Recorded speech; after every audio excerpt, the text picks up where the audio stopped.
To understand what kind of methods that we can do, we have to first of all understand what is the language conflict. Now, there are several conflicts that we can see. First of all, you can see that the very first one is some people in Hong Kong would say, well, I don't want to be a Chinese, so that's why I don't want to speak Putonghua. So this is one of the ideology that we can see as one of the problems. Now, moving on to the second, you can also see that there is another one that Hong Kong might have to say, well, I have the freedom of speech. I don't think and I don't want to learn Putonghua. Now, this happens to also be another type of it, which compared to the previous one, this one seems to have a mild stance. Now, while these two has indicated that the level of difference that I don't want to use or learn Putonghua from different stance in here. Now we can also see there is another type that is trying to talk about something that's more on the external side. Some Hong Kongers think that, well, it's not that I don't want to use the Putonghua in Hong Kong, or it's not that I don't want to use the simplified Chinese in Hong Kong, it's just that we don't have that language environment in here. Because again, try to remind yourself that the language environment, we use traditional Chinese writing, but not simplified Chinese writing. We use Cantonese, but not Putonghua. Yes, there might be tourists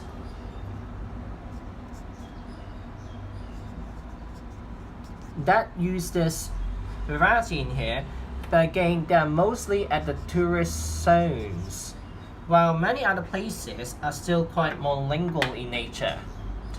So basically, we can see that these are the current language conflict that we can see.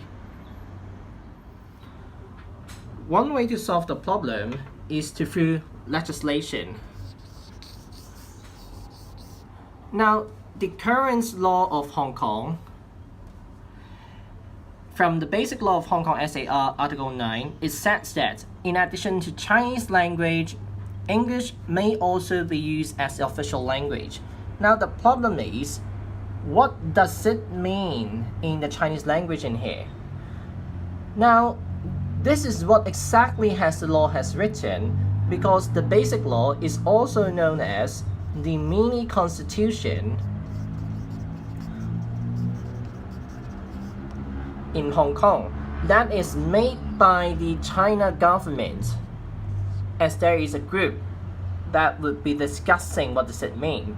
Now, since the law itself is a bit ambiguous, not explaining that does it mean Chinese is Cantonese, or does it mean that it's Putonghua? So because we're not knowing that whether it's Cantonese or Putonghua, now this causes a problem, and you will need to explain the mini constitution. You will need to consult the Chinese government, and that is what the Hong Kongers do not want to see, because they don't want to have the law that is being decided by the Chinese government, which of course by right that they can do so. Another way that you can approach is that the law of the PRC on standard spoken and written Chinese language, Article 3, it says clearly that our country, of course in here, is talking about the Chinese government and the China PRC, indicates that Putonghua and the use of standard Chinese needs to be promoted by the law. Now, in here, you can see the Chinese language is clearly divided into two. Now, since this is written in the Constitution of China, and as we have said, the Basic Law is a mini constitution. So another way that some people might say is Chinese in here refers to, is it like 普通话 or standard Chinese? But there is another problem that some people say, because Chinese government wanted to maintain one country, two system, that allows Hong Kong to have its own legal system in here. So this might not be the preferable one to explain what does it mean by Chinese language in here. But then, that is one direction that some people are trying to do in explaining it. So these approaches, we can also consider as a kind of top-down approach. We are looking at forces coming from up to down in explaining how and what can you do in here. Another way to solve the language conflict, of course, is to use the magical pill that can solve everything in the world: money.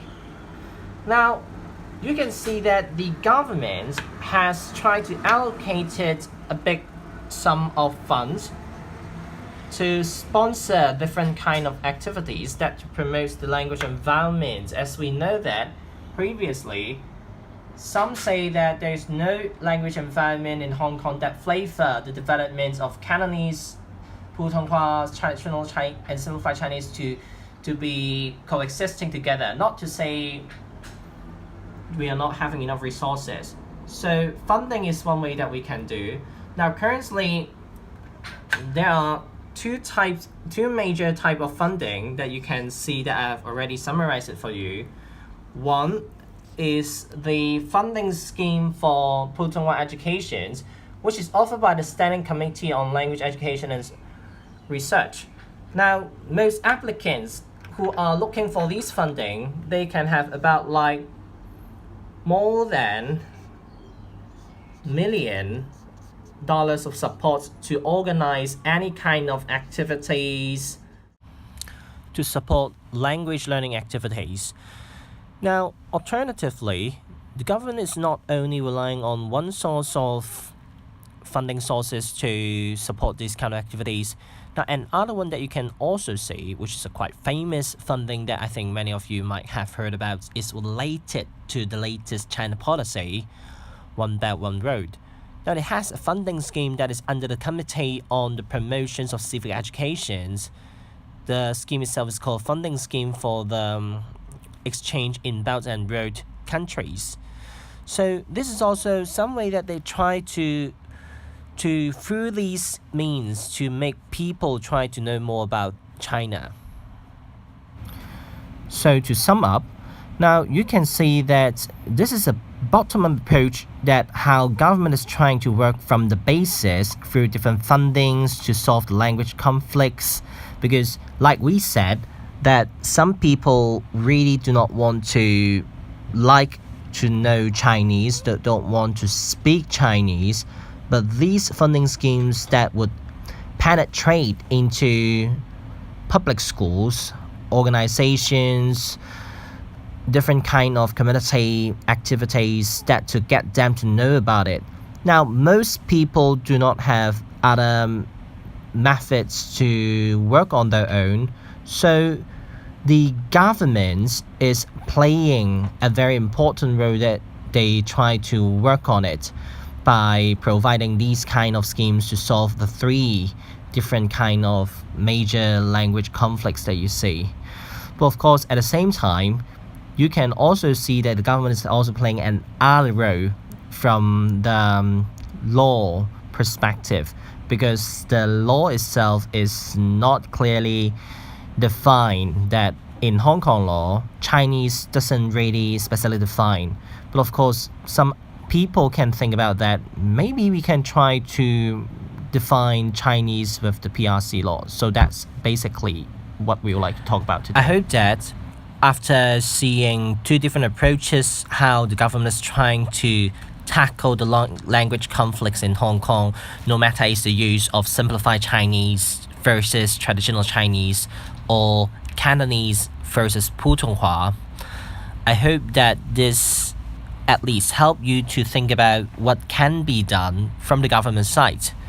But I think that government is just one, yes, influential agent that to make changes, but there are also maybe potentially other agents that you can think about who would be capable to do such changes as well. So I'll leave these questions to you and let you think about it.